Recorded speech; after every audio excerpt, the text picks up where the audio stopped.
utukufu unaondoka ndugu yangu. Funga imejipa, matendo vipi yameendana na funga yako? Kabisa. Ama tunashinda njaa, maana kuna wale tunaoshinda njaa, kuna watu tunaofuata mkumbo, kuna tunaofanya fashion na Ramadhani, kuna wale ambao tunafunga kuridhia kutoka moyoni na kujutia na kutubia ndugu yangu. Kufunga kiimani. Na nyingine Kwaresma nayo sijui leo changapi, lakini je, Kwaresma ikimalizika utakuwa umeendana nayo ama ndio hivyo tena tunafunga kwa fashion? Watu nao wanafunga kwa fashion. Karibu sana mtazamaji, ndugu yetu, rafiki yetu, kipenzi chetu, mpendwa wetu. Ndio. Ni bora kabisa cha The Gossip Table, sehemu ambako ni meza imetukuka. Unapata story nyingi nzuri za watu maarufu wa ndani na nje ya Tanzania, lakini pia unapata ule udaku na umbea ndani yake. Kuna vitu vya moto moto kweli kweli. Kabisa. Tulijua tu hili jambo likipita litapita na mengi. Kabisa. Mimi hapa ni Sunny Baby, lakini nakuwa siko peke yangu, nakuwa na ndugu yangu wa faida, damu yangu, my brother. Mimi naitwa Ching the Baddest, ndimo mtumbadi mkali wa Mbeya. Na hayo mengi ambayo tunayazungumzia ni mengi ambayo yameshamiri, yako hivi, yako moto. Yaani watu wanachungulia, wanaangalia, wanarudi, wanaenda. Je, ni kweli ndoa ya uji? Uji wenyewe umezidi pilipili manga. Uji mbaya maana yake kama anisha hivyo, uji ambao hauna testi. Lakini kwanza ule uji ndio alikunywa. Tena uji alivalia kanzu nyeupe. Si ndio maana kaonja kajua testi yake kwamba pilipili manga imezidi, sukari imezidi, chumvi imezidi. Sawa bana, sisi tuko hapa, bila shaka unakumbuka siku chache zilizopita ilikuwa ni siku fulani hivi ya Ijumaa. Ndio. Nzuri, Ijumaa adhimu kabisa. Kulifanyika tukio la neema, tukio la baraka. Ikiwa ni baada ya ndugu yetu Gift Stanford aka Gigimane, ama kwa sasa Rauhia, mtoto wa kiimani wa Shewani. Ndio. Baada ya kufunga ndoa na mume wake sasa, ama alikuwa mpenzi wake Bwana Tark ama Lake Tony. Watu wengi maarufu walihudhuria kwenye harusi hiyo. Kabisa. Ilinyesha mvua kubwa, mvua ambayo iliweka sintofahamu. Watu wakajiuliza kwa nini leo kwenye shughuli ya Gigi imenyesha mvua kubwa tena ina radi. Wengine wakasema ni baraka, wengine wakalinganisha utani kwa mwingi. Kwani mvua ilimnyeshia sehemu kwa Gigi tu au si ndio hivyo? Kuna sehemu moja hivi niliona kwenye mtandao wa kijamii. Mfano hapa tupo Kigogo, si ndio Yaani mvua inanyeshwa na jengo letu, afu kwenye kando za barabara pembeni huko sehemu nyingine zote mvua hainyeshi. Ushawahi kuona hiyo? Ushawahi kukutana nayo? Hiyo kwenda tokea. Sasa hiyo washangaa mvua inanyesha Kigogo, Magomeni hainyeshi. Yaani hiyo sio Kigogo, yaani hiyo inanyesha kwenye nyumba moja tu. Sasa kwa Gigi haijatokea hivyo. Kwa Gigi imenyesha Tanzania nzima, naweza nikasema hivyo. Labda mimi ambaye naishi kwa sababu shughuli kwa sababu ya shughuli ilikuwa ni siku hiyo. Watu wakaunganisha hapa matukio kwamba siku ya anaolewa Gigi na mvua. Sema mvua imekuwa ina baraka.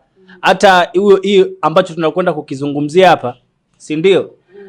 Kinahusiana. Sawa bwana, sasa kuna jambo ambalo linaendelea mitandaoni kati ya Gigimane pamoja na Anko T. Fahamu nini kimetokea, sababu watu washaikuwa na bifu za mama, lakini wakakaa sawa. Na hata kwenye hiyo harusi ya Gigi tulimwona Anko T yupo na alifanya interview na baadhi ya media na kuzungumza mengi na kutoa pongezi. Lakini sasa imekuja kitu ambacho kinaendelea mtandaoni kwamba kuna sintofahamu nyingine inaendelea hapa kati ya watu wawili. Kati ya Gigi na Anko. Tunafahamu Anko T ndomoni haishiwi akiba ya maneno. Kabisa. Na hii huenda mimi kwa nilipoangalia nikajiuliza baada ya Gigi kupost kile ambacho alikiposti. Gigi kuna maneno ambayo aliandika. Na kudhamiria kwamba Ramadhani ikipita basi kuna vitu ambavyo ataviweka wazi. Natamani hapo nisome kitu ambacho amekiandika Gigi. Alikiandika kabisa kitu. Huenda hiyo ndio ikawa sababu ya Anko T kuingilia kati na kuweza kuzungumza kile ambacho ndio amefanya kukizungumza. Ya Mungu dunia ina mengi. Staajabu ya Musa. Utaona. Hii aliposta kaandika hivi. Ramadhani inaishia. Hivyo I will say the truth about everything and everyone who disrespects others in this world. just wanna remind people you are not above God. Alafu pia akaandika tena pumba, mchele ni mchele tu. Enough is enough. Ndio baada ya hivyo sasa, ndugu yetu Ankoti akaja akazungumza kile ambacho amekizungumza. Tukisikilize kidogo. Mwanamke ni mwanamke, mwanaume ni mwanaume. Ndo pumba, mchele ni mchele. Hebu tuende hapo bwana chini. Naisha ni leo. Kwa hiyo ndoa yako ya uji usije kutufananishia na sisi maneno Sio watu wametaka kuolewa na ndoa hizo. Uji wenyewe ndio umejaa pilipili manga, unawasha wazimu, ni mnawana wenyewe na mtapigana. Unamkuta mtu kavaa dila ziwa lote kulibana na blazia hawezi limedondoka kwenye ndani ya ziwa. Hayo ni maneno ya Ankoti alizungumza. Sasa ndoa ya uji ni ndoa ambayo imefungwa hivi karibuni. Ndoa ya uji anazungumzia. Mwezi mtukufu wa Ramadhani. Ndoa za uji zimefungwa nyingi. Lakini kutokana na nadhani tukumbuke pia director Onesmo alishaye kusema kwamba hao ambao wanaingia katika ndoa za uji ambao wanaingia katika mfungo huu wa Ramadhani, si ndio walikuwa hawawezi kustahimili kwa kipindi hichi. Kama angekuwa wanapendana kweli, si ndio? Hiyo haya nanukuu maneno yake. Director Onesmo alizungumza hayo maneno.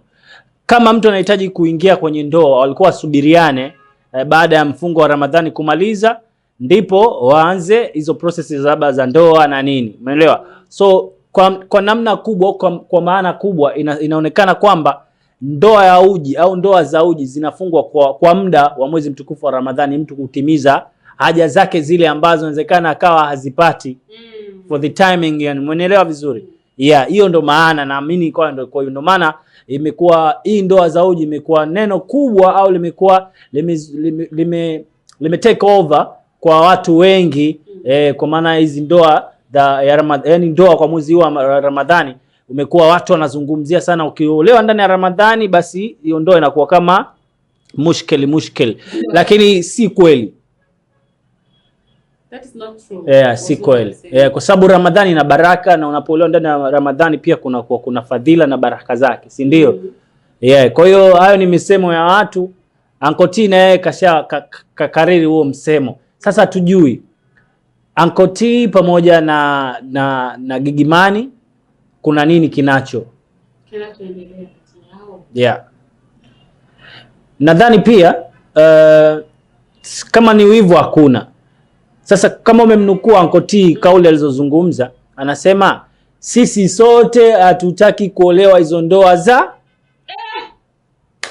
Usiwe mnukuu au sijui umenielewa. Sisi sote hatutaki kuolewa hizo ndoa za uji. Umemsikia? Yeye na wewe akiwemo.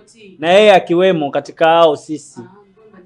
Na yeye ndio hivyo sasa. Sasa kama yeye anataka kuolewa, hatujui. Sasa mimi mpaka sasa hivi najiuliza. Na jamani, Gigi ni kama Gigi ameamua kubadilika kipindi hiki, kumbe watu wanamchokoza. Mpaka Gigi kuandika haya maneno tumesema kama kuna kitu kimetokea. Anasubiri tu, anaweka ile heshima ya mwezi mtukufu wa Ramadhani. Ukiisha tu kuna bomu. Alikuwa Gigi, sasa hivi ni Rawia, sio Rawia. Alafu pia kama umemnukuu Gigi anasema mchele ni mchele, pumba ni pumba tu. Watoto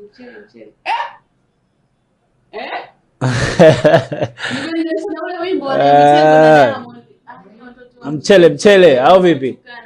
Mchele bwana matusi bwana. Mchele ni mchele, pumba ni pumba. Ndiye kasema sisi hatutaki kuolewa ndoa za uji. Aliongea Ankoti. Huyu Gigi sintofahamu, na tutengenezea mtafaruku hapo. Hapo shida ipo, na nadhani shida imetoka baada ya Ankoti nadhani kufanya interview baadhi ya media. Umeelewa, kuongea baadhi ya vitu. Inawezekana special kwamba hakutakiwa kufanya interview au kuongea, lakini kwenye swala la interview kila mtu ana haki yake ya kuzungumza na nini. Lakini Ankoti pia nikinukua kuzungumza mabaya, kwa sababu angezungumza maneno mabaya pale siku ambayo ya harusi au siku ya... Alafu mimi najiuliza kama walikuwa na bifu, mwaliko wameupata pataje? Ndio hapo sasa. Au kwa sababu Ankoti ni mtu mmoja Lakini watujenga wakasi. Kuna kipindi walikuwa na bifu ndio. Kama tukamwona Ankoti anaongea na baadhi ya watu ambao wako yani mahasimu wa Gigi. Inawezekana pia Gigi hajatoa taarifa kwamba Ankoti anatakiwa na yeye awepo katika ile sehemu. Inawezekana kwa sababu tunaamini kwamba ile shughuli ilikamatwa na watu si ndio? Lakini pia wenye shughuli wenyewe, yani walengwa Gigi pamoja na Licky Stone, si ndio? Katika hao wawili kuna kamati huwa zinakaa kwamba bwana hivi na hivi na hivi. Kwa hiyo inawezekana mwenye kamati ndo ametoa mwaliko, so Gigi. Inaelekea sio, umeelewa hapo? Wenye kamati zao wenyewe tuangalie nani alipokuwa wamepoa katika ile kamati ya harusi na nini. Tumeona mastaa wengi wakina Hamisa Mobeto, umeelewa, kina Shishi Baby, kila mtu kwa nafasi yake aweza kuzungumza. Lakini wale ambao walikamata shina, ambao wao ndo wanatoa mwaliko, wanatoa kadi, kwa sababu ile sherehe ilikuwa ni ya moto, alafu ilikuwa sherehe ilikuwa inaenda kwa mastaa tu. Yaani kama wewe hujapata mwaliko hauwezi kufika sehemu ya tukio.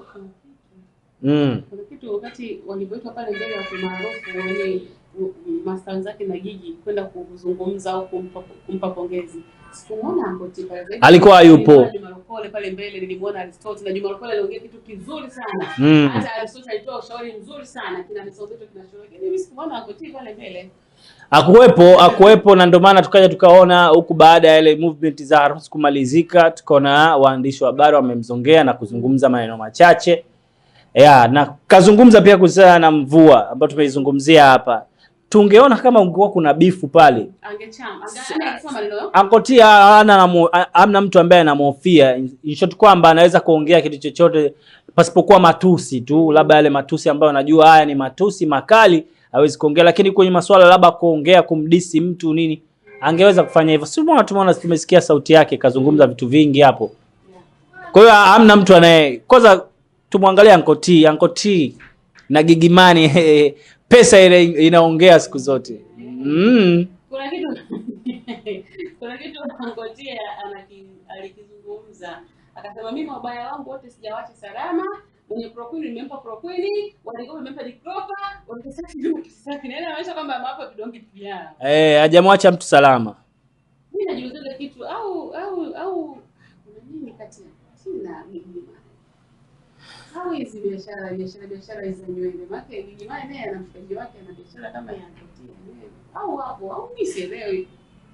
Mimi sidhani kama kutakuwa kuna kitu cha tofauti hapo kwenye masuala ya biashara. Naelewa kwa sababu kwenye swala la biashara Ankoti huwezi kugombana naye kwenye swala la biashara. Yeye kashakwambia wigi lake moja kuanzia milioni 10 na kuendelea. Umeelewa?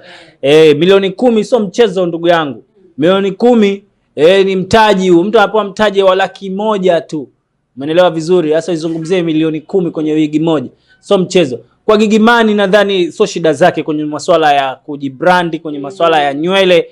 Mimi nadhani chanzo cha tatizo ni mazungumzo, yani ni maneno. Walipishana Kiswahili. Maneno. Unamjua Gigimani hapo agi na yeye. Yani ukikaa naye Gigimani ukimzingua hapo kwa hapo linalomtoka ndio linalokuja. Sawa. Haya, sisi tunasubiri tuone baada ya Ramadhani kuisha Gigimani atatoa kitu gani ama atazungumza nini. Pumba ni pumba, mchele ni mchele. Sisi tumezungumza hapa, huenda pia ukawa na maoni yako, ni muhimu sana. Basi tupia maoni yako hapo kuhusiana na hii issue ya Ankoti na Gigimani ambayo haiishi. Sisi tulijua tunaanza mwaka mpya na mwezi huu tukufu Ramadhani, basi mambo yameisha. Kumbe mambo si mambo. Mambo si mambo bwana. Sawa. Tunamaliza hivi, lakini unatupataje kupitia mitandao ya kijamii? Instagram unatufollow kwa jina la 69 Media. Of course tuko pale tufollow na tuko live na maisha. Lakini YouTube kama kawaida official YouTube 69 Media, subscribe au sio bana? Bwana hii ya leo imekuwa kama kule iko wapi hiyo Kembe Samaki. Subscribe alafu bonyeza alama ya kengele au vipi bana, ili kupata habari zetu na taarifa zetu za muhimu ambazo huwa tunakusogezea kila siku baada ya siku au vipi? Tumemaliza hivyo. Tunakuaga, lakini pia tunashukuru sana kameramani wetu kwa kushika kamera 3 kwa wakati mmoja. Mikono miwili. Wapi Deo Mpemba? Anaikamataje huyo? Bye bye.